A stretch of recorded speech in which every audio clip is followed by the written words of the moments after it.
Metallurgy या धातु क्रम इस चैप्टर की स्टेज 4 को डिस्कस करने जा रहे हैं, जिसमें एग्जाम्स में आए हुए क्वेश्चंस हैं।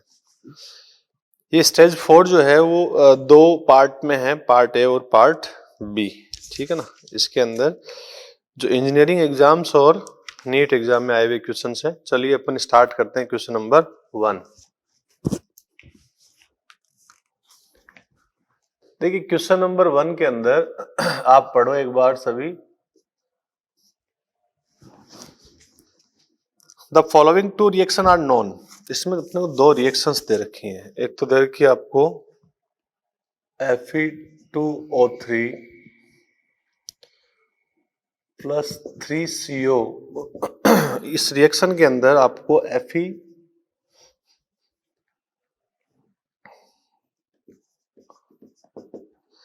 और ये वाली रिएक्शन दे रखी है, ठीक है ना।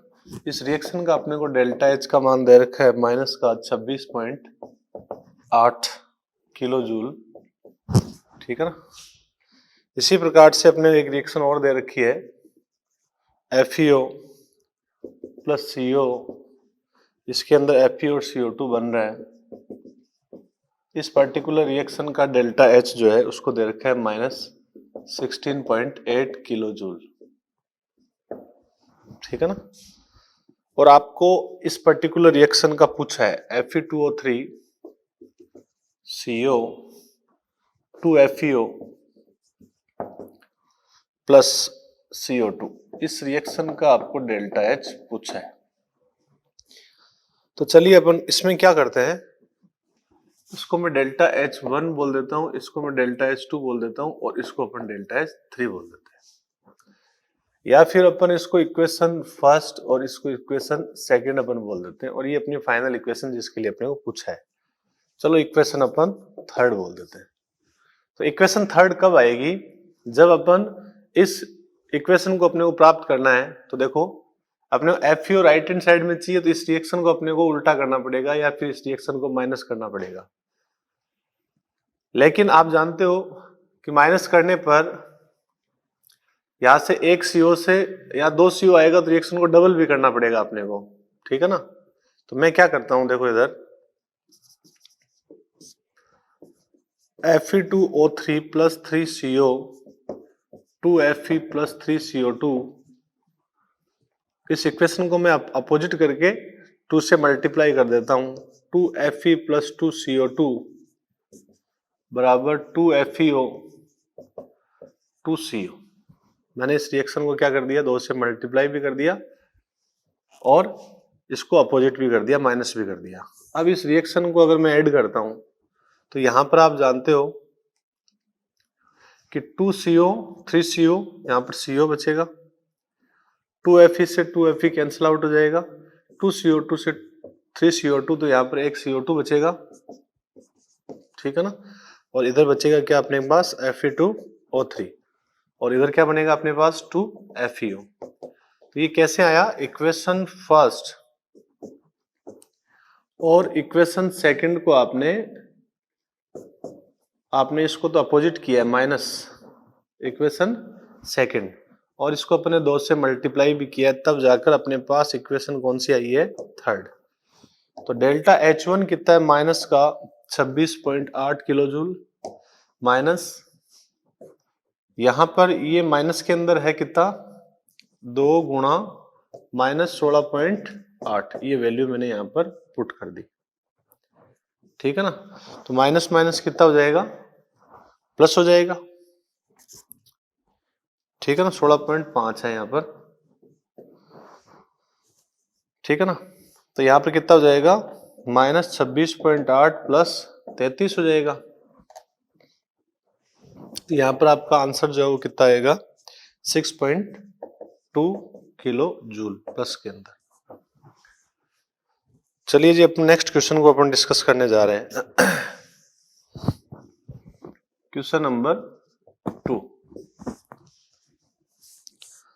Which of the following element is present in the impurity to the maximum extent in the pig iron?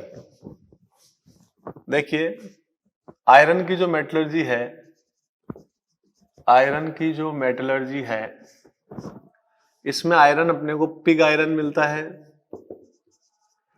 Cast iron मिलता है और अपने को रॉट आयरन मिलता है। इसको स्पॉन्जी आयरन भी बोलते हैं, इसको अपन फाइब्रस आयरन भी बोलते हैं। ये दोनों आयरन का जो फॉर्म है ये इम्प्योर कहलाता है और ये प्योर आयरन कहलाता है।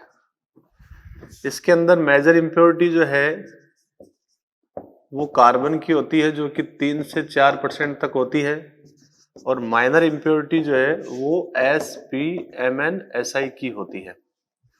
ठीक है ना। तो अपना इसमें आंसर जो है वो क्या जाएगा, कार्बन। मैक्सिमम एक्सटेंट में कौन सी इम्प्योरिटी होती है, कार्बन। इन दोनों के अंदर इम्प्योरिटीज का कंपोजिशन सेम है, बट डिफरेंस जो है वो यहाँ पर कार्बन की इम्प्योरिटी में 3% तक बोल सकता हूँ और यहाँ पर कार्बन की इम्प्योरिटी 4%, यहाँ पर 4% और यहाँ थोड़ी कम होती है 3% तक लिख सकता हूँ। कंपैरेटिवली कार्बन की परसेंटेज इम्प्योरिटी में थोड़ा सा डिफरेंस होता है। बाकी पिग आयरन और कास्ट आयरन दोनों एक प्रकार से इम्प्योर फॉर्म ऑफ Fe है। ये CBSE प्रीलिम 2011 है ना, 2011 में आया था। क्वेश्चन नंबर 3 देखो, Which of the following pair of metal is purified by von Arkel method? देखो, एक वेपर फेज रिफाइनिंग प्रोसेस होती है जिसमें अपन क्या करते हैं, क्रूड मेटल जो है उसकी रिएक्शन को सूटेबल रिएजेंट से करवाते हैं जिससे वोलेटाइल अनस्टेबल कंपाउंड बनता है।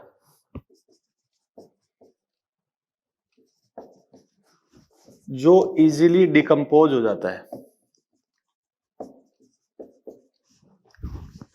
तो अगर मान लो वो क्रूड मेटल निकल है, रिएजेंट आपका कार्बन मोनोक्साइड है, और ये कंपाउंड अगर बन रहा है और इसको अपन डिकम्पोज करवा रहे हैं इस टाइप से, तो ये तो प्रोसेस है कौन सा, मॉन्ड प्रोसेस।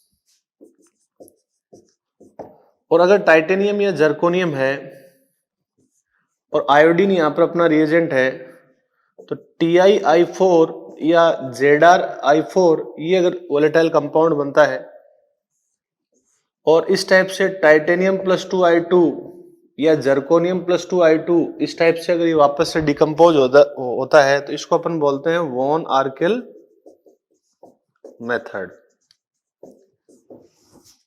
तो वॉन आर्केल मेथड जो है वो अपन जर्कोनियम और टाइटेनियम के लिए यूज करते हैं। क्वेश्चन नंबर 4 देखिए,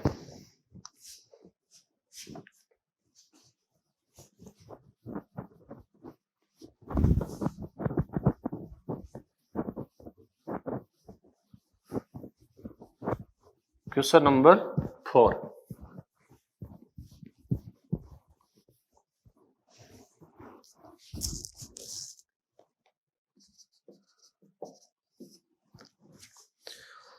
match list with list 2 for the compositions of substances and select the correct answer using the code given below। तो प्लास्टर ऑफ पेरिस का फॉर्मूला क्या होता है, calcium sulphate dot ½ H2O।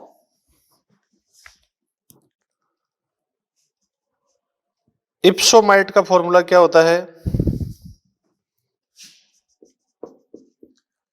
इप्सोमाइट magnesium का sulphate होता है। किसेराइट का फॉर्मूला क्या होता है,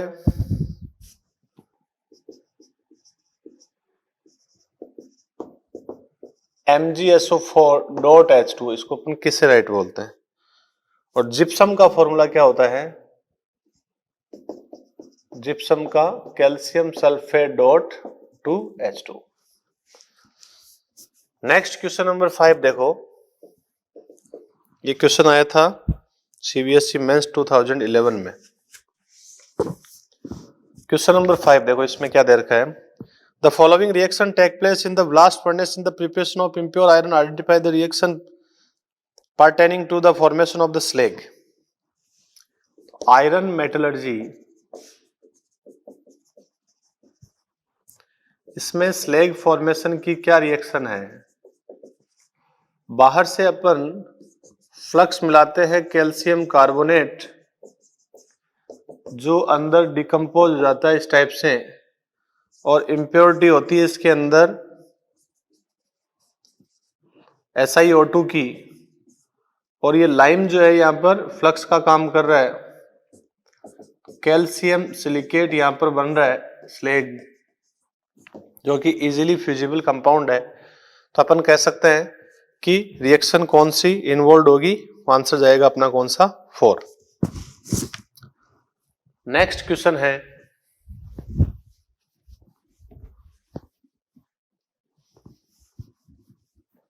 question number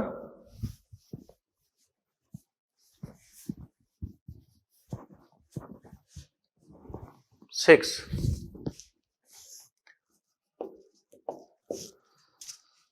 Aluminium is extracted from alumina by electrolysis of a molten mixture of। देखो एल्यूमिना जो है, इससे एल्यूमिनियम जो है क्रूड मेटल, वो अपन हॉल हेरोल्ड्स प्रोसेस के द्वारा अपन करते हैं, ठीक है ना। ये एक इलेक्ट्रोलाइटिक मेथड है, इलेक्ट्रोलाइटिक रिडक्शन मेथड है। इसमें cathode anode, cathode carbon graphite lining होती है, और कार्बन ग्रेफाइट की जो रोड्स होती है वो एनोड होती है, और इसमें इलेक्ट्रोलाइट के रूप में अपने को लेना चाहिए क्या, एल्यूमिना। बट इसका जो मेल्टिंग पॉइंट होता है वो 2050 डिग्री सेंटीग्रेड होता है, जो कि काफी ज्यादा होता है। इतने ज्यादा मेल्टिंग पॉइंट को बनाए रखना काफी मुश्किल होता है, इसलिए अपन इसमें फ्लक्स मिलाते हैं क्रायोलाइट और फ्लोरोस्फार। इस मिक्सर का मेल्टिंग पॉइंट क्या होता है, कम। तो अपने को इसको मोल्टन स्टेट में बनाए रखना क्या हो गया, आसान। और Al2O3 के अंदर आप जानते हो कि एक प्रकार से इसकी कंडक्टिविटी कम होती है, तो इस मिक्सर के कारण कंडक्टिविटी भी इंक्रीज हो जाती है, conductivity also increase. Question number 7। Aluminium is extracted from alumina. अच्छा, नेक्स्ट क्वेश्चन है, in the extraction of copper from its sulphide ore the metal is finally obtained by the reduction of cuprous oxide with.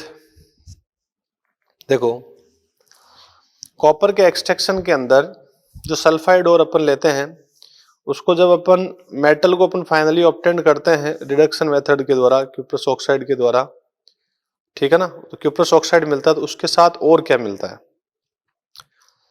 तो देखो ये question अच्छा question है, CBSE के अंदर आया था ये। अब इसमें इस क्वेश्चन की लैंग्वेज को थोड़ा सा आप ध्यान से पढ़ो। सल्फाइड ओर से जब अपन कॉपर का एक्सट्रैक्शन करते हैं, तो अपने को मेटल फाइनली अपन जब मिलता है, ठीक है ना, वो रिडक्शन अपन जब क्यूप्रस ऑक्साइड के द्वारा अपन करते हैं, तो क्यूप्रस ऑक्साइड के द्वारा जब रिडक्शन करते हैं, तो आप सेल्फ रिडक्शन वाली वो रिएक्शन याद करो। उसके अंदर अनरोस्टेड अपने पास सल्फाइड ओर था, और रोस्टेड अपने पास कॉपर का ऑक्साइड था। उन दोनों की आपस में रिएक्शन के बाद में अपने को ब्लिस्टर्ड कॉपर मिला था। तो वहां पर अनरोस्टेड कॉपर जो है वो अपना एक प्रकार से सल्फाइड जो ओर है वो अपना एक मेजर कंपोनेंट था। तो अपन कह सकते हैं कि इसके अंदर एक तो कॉपर तो होगा, है ना, इसके अंदर अपने को क्या मिलेगा, Cu2S अपना आंसर जाएगा, ठीक है ना। इसमें आंसर कौन सा जाएगा, क्या आयरन सल्फाइड जाएगा क्या, नहीं, क्योंकि आप जानते हो कि जो पार्शियल रोस्टिंग होती है उसके अंदर Cu2S प्लस O2, तो आप यहां पर 2Cu2O और यहाँ पर 2SO2, ये रिएक्शन पार्शियल रोस्टिंग की है। तो यहाँ पर ये बोल रहा है क्वेश्चन के अंदर कि ऑक्साइड के साथ में किसकी रिएक्शन होती है, तो अपन जानते हैं कि इसकी रिएक्शन होती है सल्फाइड की, कॉपर प्लस 1 सल्फाइड की होती है। तो यहाँ पर 6Cu प्लस SO2 बनता है।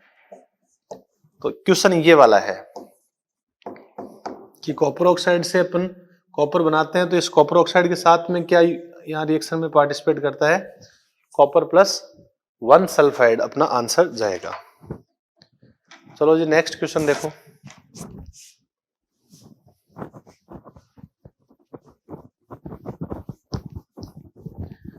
नेक्स्ट क्वेश्चन है अपना क्वेश्चन नंबर 8।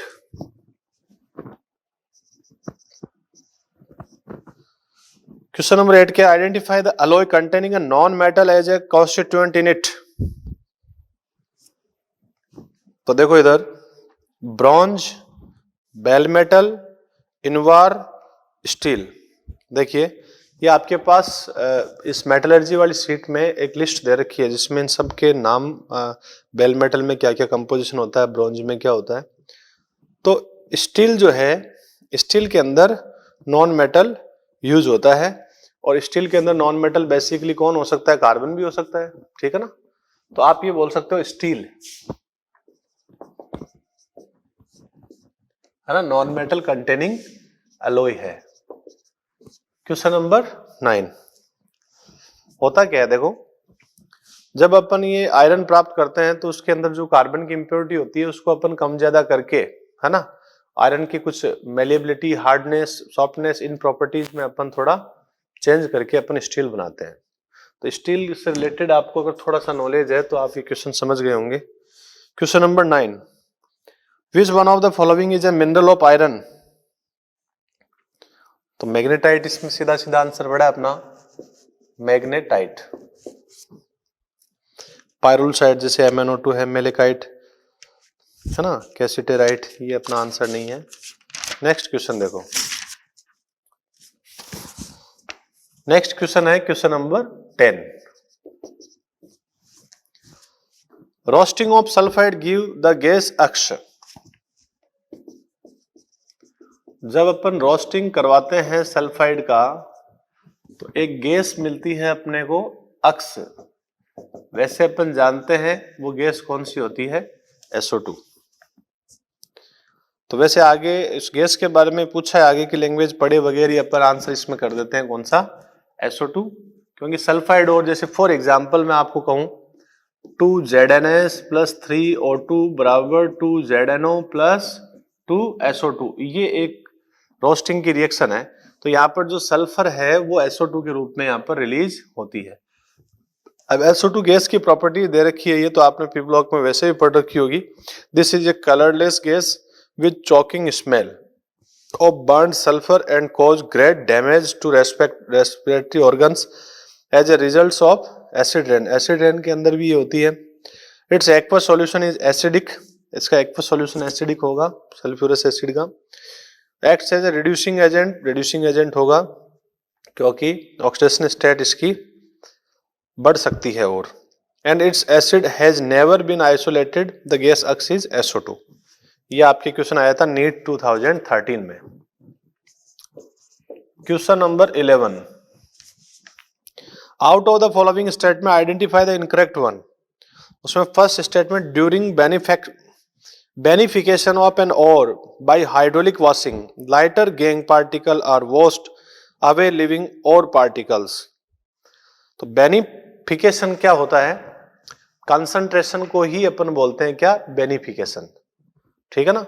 बेनिफिकेशन का मतलब हो गया कि आप जब इसको हिंदी में अपन बोले तो सांद्रण, अयस्क का जो अपन सांद्रण करते हैं उसी को अपन कंसंट्रेशन भी बोल सकते हैं, ड्रेसिंग भी बोल सकते हैं, बेनिफिकेशन भी बोल सकते हैं। तो बेनिफिकेशन में अपन यही करते हैं कि हाइड्रोलिक वॉशिंग जब अपन धोते हैं तो उसमें जो लाइटर इंप्योरिटी पार्टिकल्स है वो पानी के साथ में बह जाते हैं और जो मेन और पार्टिकल्स है वो रह जाते हैं। सही बात है। नेक्स्ट स्टेटमेंट देखो, pure Al2O3 cannot be obtained by the process of bleaching bauxite ore with concentrated solution of sodium hydroxide. ये स्टेटमेंट जो है ये बोला है कि pure Al2O3 can not be obtained by the process of bleaching bauxite ore with concentrate solution of sodium hydroxide.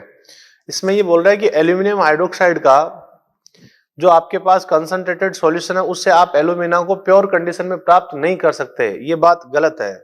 क्यों गलत है? क्योंकि आप जानते हो कि अपन Al2O3 का जब कंसंट्रेशन अपन करते हैं वो एक केमिकल प्रोसेस होता है जिसमें अपन Bayer process, Serpeck process, Hall process अपन काम में लेते हैं और केमिकल प्रोसेस के कारण ही एक प्रकार से Al2O3 काफी प्योर कंडीशन में अपने को मिलता है।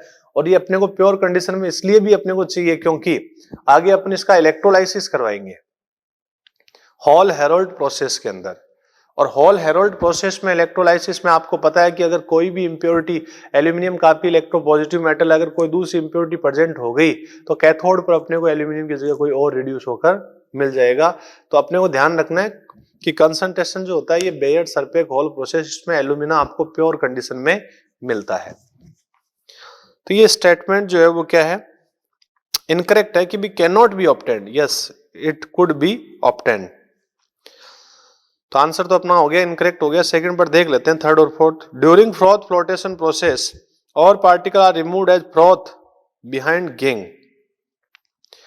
फ्रॉथ फ्लोटेशन प्रोसेस में और पार्टिकल को अपन फ्रॉथ में लाते हैं क्योंकि सल्फाइड और जो है वो हाइड्रोफोबिक नेचर के होते हैं, इसलिए ऑयल के साथ में, फ्रॉथ्स के साथ में ऊपर आ जाते हैं, जिनको अपन ड्राई करके अलग कर लेते हैं। Sulphide ores can be successfully separated using froth flotation process by varying oil to water ratio. ये भी करेक्ट है भाई। तो आप क्वेश्चन नंबर 12 देखो।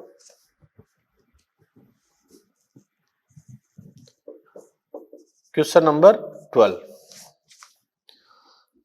Match items of column first with the item of column second and assign the correct code. Cyanide process आप बताओ दे कि किसके लिए करते हैं भाई, बोलो।